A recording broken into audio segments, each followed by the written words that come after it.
Hey Snowy, I can't help but feel like something was off here.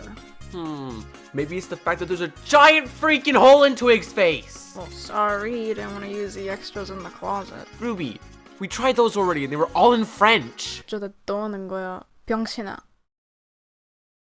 That was not in French! Well, I mean, why don't we take that door outside?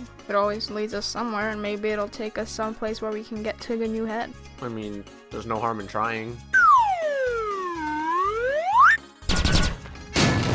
Well, this isn't right.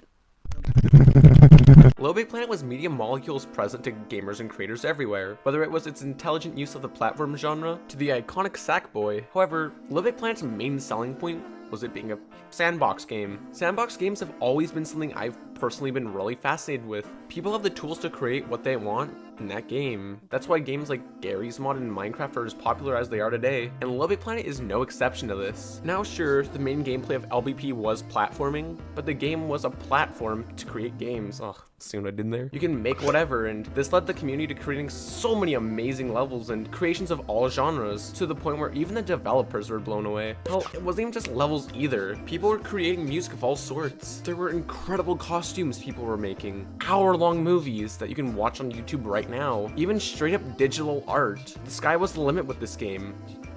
Or was it? It all started with the founding of Media Molecule in 2006, and in that same year, the game was already greenlit. The idea started out as a platformer with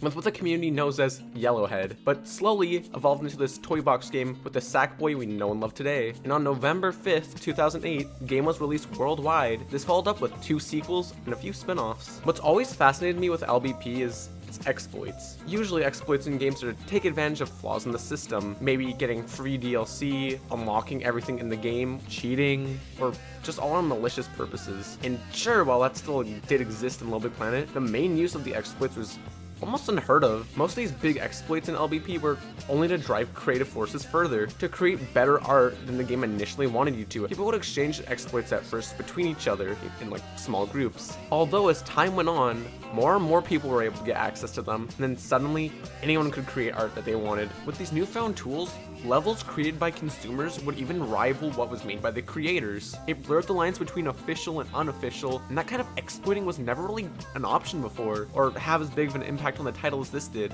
Hello there, and welcome to LittleBigPlanet. Say hello, Sackboy. Max, why are you the narrator? Okay, look, we couldn't afford Stephen Fry for this, so I'm the best they could do. I suggest you move on and stop complaining, you stupid bitch! Oh, sorry about that. Anyways, welcome to LittleBigPlanet, where you can make anything you can possibly imagine come to life. Anything? Oh no. Don't you dare. Damn it, Snowy. Look here, Hacky Sack. You too, Skyman. We need to get a new head for our robot mom over here. Twig's a robot, so they can't really have a gender. Shut up, Snowy. Okay. Of course we can. Sackboy, could you please help them and their robot thing? I want to take the most famous and groundbreaking glitch. Take a look at these 2 scenes and tell me the difference.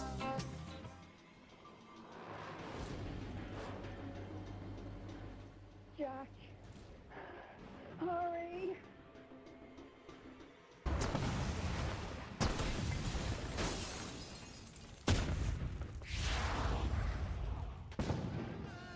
In the first 2 LittleBigPlanet games, you were only able to have 4 different layers, but players somehow broke the game and found ways to get over 50 layers. Sure, you can't really interact with them, and from my experience, they're quite a pain in the ass to work with, but it helped build your surroundings. It really pushed forward the quality of people's creations. It became such a popular glitch that even the developers found out about this. However, instead of patching this problem, they saw all the potential for the community to take advantage of it and use it to their creative needs. So instead of fixing it, they left it as is. While most companies would simply patch this problem for the easily fixable mistake, they kept it in and have left it in every game since. This is just one example of the many glitches and exploits that have pushed forward this game. The community and Media Molecule had a really tight connection that they handed over to Sumo Digital in 2014, but Media Molecule is almost like the big brother to Sumo. They helped them out and showed them just how important the community was. And You really gotta appreciate that. The original LittleBigPlanet is almost 10 years old and the community is still so strong. It's impressive that people are still creating things years later. LittleBigPlanet is a toolbox for creation. You don't need Unity engine or a software kit. You don't need understanding of coding or how FL Studio works. You don't need to have Maya. You don't need your 3D modeling.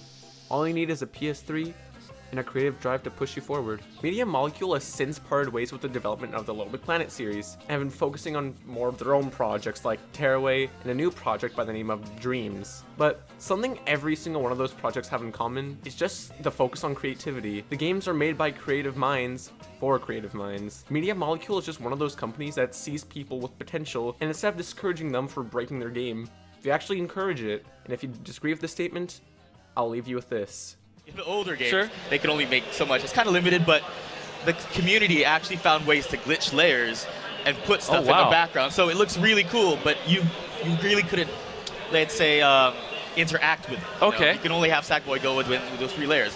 So we, at Sn0wy Digital and Sony, decided to say, let's go from 3 to 16 playable layers. So as you can see right there,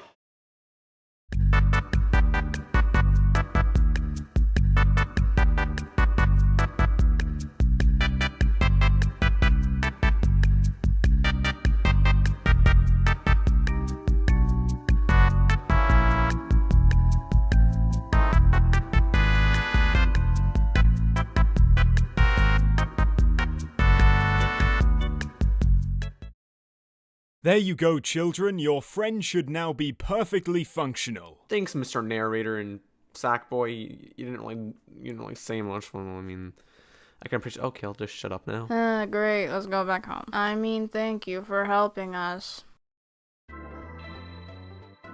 Well, I gotta give props to you, Ruby. You were right. Taking that door wasn't actually, a bad idea. I don't know, I just see Wallace use it a lot, so thank him, I guess. That guy creeps me out. I can second that. Not trying to be rude, but I can agree. Okay, now see, that's definitely not right. Wait, what?